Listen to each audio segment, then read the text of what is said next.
हमको याद है।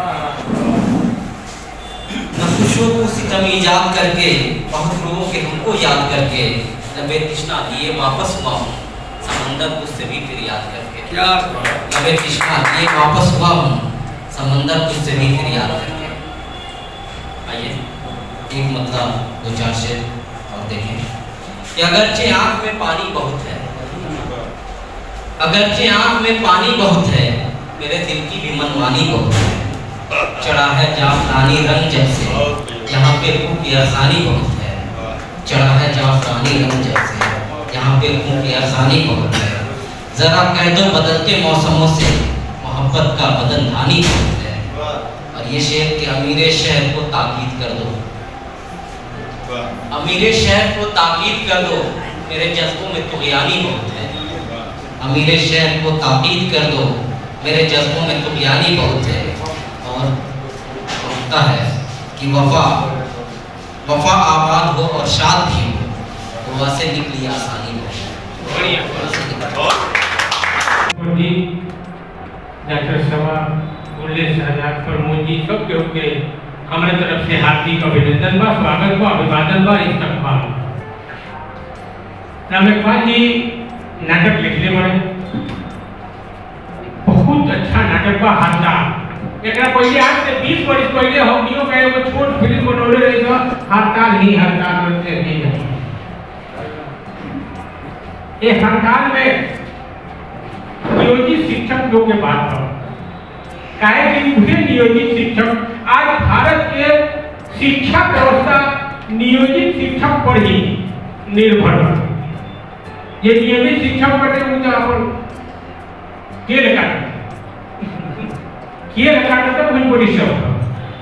अब बताइए नियोजित शिक्षक लोग का मिले तो कहते ना, अब वही जगह पर नियोजित शिक्षक से बहुत कम समय लेकर में देवे वाला शिक्षक का मिले तो पाता है। नियोजित शिक्षक लोग के ये बात बा कि हमरा के ओकरा बराबर पदो आना तो ओकरा के हमरा बराबर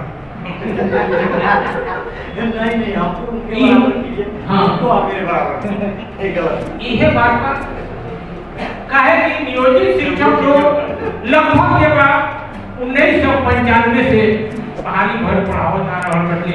वो लोग के पढ़ावत आईपीएस आईएएस अफसर हो गल बा, ओकर घर 2 महला 3 महला हो गल बा। नियमित शिक्षक लोग के घर तक का पैसा हो गल बाटे। पहले साइकिल से चढ़े लोग ए जे देखी के राम लोग रामधान सिंह मास्टर साहब लोग तो रामधान सिंह का पड़े जे पेज में 50,000 रुपया लेके चढ़ता, साइकिल पंचर हो जाए तो कोई एक नहीं पंचर हो बना आ ऊपर घर देखा तो 4 मंजिला। तो नियोजित शिक्षक विचार को ऐसे लोग के घर देखता आ घर देख के ऊपर हृदय की आवाज बा कि मास्टर साहब नियमित शिक्षक जी अच्छा है कि ये बात तोहर बनावना है, ये घर हम बनाओ। हृदय की आवाज बा कि हमरे बनावल कोठा अटारी शोभे, घरवा में बिजली अजोर आ हमर घरवा हाय रे हाय, हमर घरवा सुगर के बखोर रे महतवा, हमर घरवा सुगर के बखोर। आगे कह रहल बा नियोजित शिक्षक में औरत मर्द सब कोई बा, कह रहल बा कि शेर भर आटवा के रोटी बनौनी, बाल बच्चा खाए छे न छोड़। वही जा वो लोग का ये बात रसगुल्ला चापता सब कुछ करता आ नियोजित शिक्षक लोग अभाव में जी रहल बा। तो शेर भर आटवा के रोटी बनौनी, बाल बच्चा खाए छे न छोड़। आ हम रही पेटवा मरो रे महतवा, हम रही पेटवा मरो। अंतिम में कहता कि हमरे बनावल रंगावल कपड़वा, लाल पियर लहंगा पटोर। हमरे बनावल रंगल कपड़वा, लाल पियर लहंगा पटोर। हम रही जाड़ा में ठिठुर रे महतवा, हम रही जाड़ा में ठिठुर। यही बात ये नाटक में बा। नाजरीन, हमारे साथ अभी मौजूद हैं बिहार पंचायत नगर प्रारंभिक शिक्षक संघ मूल के प्रखंड अध्यक्ष, बंजरिया प्रखंड अध्यक्ष जनाब राम इकबाल सहनी।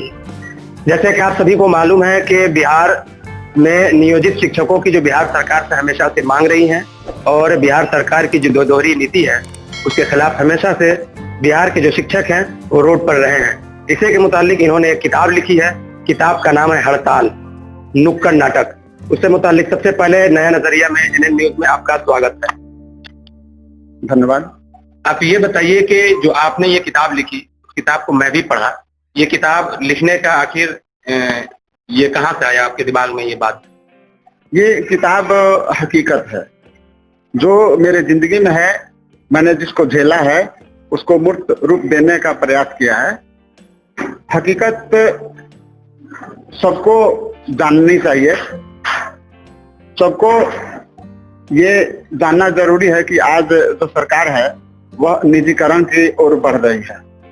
नियोजन, ठेका आदि आदि कई नामों से जो सरकारी सर्विस जो था या है, अब कहिए, उसको समाप्त किया जा रहा है। निजीकरण की ओर बढ़ रही है सरकार, और निजीकरण लोकतंत्र के लिए, लोक कल्याणकारी राज्य के लिए बहुत ही खतरनाक चीज है। ऐसे कि इसमें हम निजी हाथों के गुलाम हो जाएंगे। एक कंपनी आई और हमारा पूरा भारत गुलाम हो गया। और आज बहुत सारी कंपनियों को बुलाकर और सरकारी क्षेत्र को, जो कल्याणकारी सार्वजनिक हित की बात करती है, उसको वो काम करती है, उसको बेचा जा रहा है। इसीलिए मैंने इसके विरोध में ये किताब लिखा है। और 4 लाइन में बताना चाहूंगा कि अगर न संभले आज तो कल गुलामों सा अंजाम होगा। अगर न संभले आज तो कल गुलामों सा अंजाम होगा। निजी हाथों में बिकते हुए हमारा सब नीलाम होगा। अच्छा, देखिए कि संप्रभुता की बात न होगी, समाजवाद गुमनाम होगा, और सर्व से गड़े लोकतंत्र में भय शोषण बेनकाब होगा, बेलगाम होगा। यही इसी के माध्यम से कर इसको कर। आखिर सरकार को आप लोगों की जो मांग रही है हमेशा से, सरकार को उसमें देने में दिक्कत क्या आ रही है? सरकार क्यों नहीं दे रही है? आप लोगों की मांग पूरी क्यों नहीं कर रही है? सरकार पूरी नहीं कर रही है क्योंकि सरकार जो मंशा है वह यह है कि वो ज्यादा से ज्यादा पैसा कमाए, निजी हाथों से खाल मिल करके दलाल बन के चीज का। जैसे मैं उदाहरण देना चाहता हूँ। डाटा ऑपरेटर जो है उनसे दस्तखत कराया जाता है 22,500 रुपया पर, और उनको तनख्वाह दिया जाता है 7,500 रुपया। ये कहाँ का न्याय है कि लोकतंत्र में किसी को 1,200 रुपया, 1,250 के महीना पर रसोइया का काम करवाया जाए? ये सब जो है शोषण है, और बेइंतहा शोषण है। इसका विरोध जरूरी है। हमको मिनिमम स्तर पर ही जीने का अधिकार है।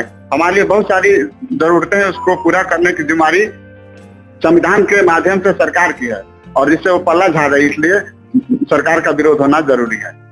अच्छा, अगर सरकार नहीं मानी तो आपका आखिरी कदम या अगला कदम मानिए क्या होगा आप लोगों का? हम लोग का आखिरी कदम क्या?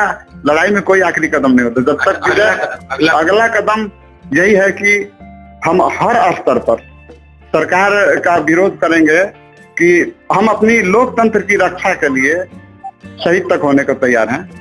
अगला कदम क्या हो सकता है? हम विद्वत समाज की जो भी जरूरतें होगी उसको पूरा करने के लिए तैयार हैं। हम खड़े रहेंगे हमेशा। तो एक चीज और कहा जाता है कि जो शिक्षक होते हैं वो नेशन ऑफ बिल्डर कहलाते हैं, मुल्क के मेमार होते हैं, मुल्क को बनाने वाले होते हैं। और उनके साथ इस तरह का अगर व्यवहार किया जा रहा है, इस तरह के सलूक सरकार कर रही है, इस पर आपका क्या कहना है? सरकार जो है गार्जियन का काम करती है, जबकि सरकार, ये लोकतांत्रिक सरकारें बहुत तरह की होती है। लोकतांत्रिक सरकार में वास्तव में हम अपने प्रतिनिधि के माध्यम से हम ही राज करते हैं, जबकि हमारे बिहार में, हमारे देश में, मतलब हमारे राज्य और हमारे राष्ट्र में ऐसा नहीं हो रहा है। सरकार जो है मुनाफाखोरी को बढ़ावा दे रही है।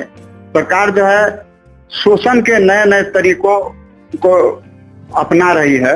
उसी की एक कड़ी है कि सभी नौकरियों को समाप्त कर देना, सभी सरकारी क्षेत्र को पहले कमजोर करना, फिर बेच देना। इसी तरह से बहुत सारे हथकंडों को अपनाकर शिक्षा को बर्बाद कर देना, ताकि उनकी जो साजिशें हैं उसको लोग नहीं समझ सकें, और उनकी सरकारें जो हैं झूठे वादे, उनके भ्रम जाल, उसमें जनता पड़कर और बर्बाद होती रहे। तो ये सब साजिश है, और वे पीढ़ी दर पीढ़ी राज्य करते रहें, या कुछ लोग जो हैं तरह तरह के हथकंडों से अपनी सत्ता पर काबिज रहें, और लोकतंत्र में जो वास्तविक अधिकारी हैं उनको दरकिनार कर दिया जाए। तो यही सब है कारण, जिसके कारण हमें आज अपनी लड़ाई को लेकर आगे बढ़ना पड़ रहा है। और ये हमारी लड़ाई नहीं है, पूरे देश के लोगों की लड़ाई है। सबको आगे आना चाहिए। चलिए बहुत बहुत शुक्रिया। कैमरामैन दाऊद के साथ मैं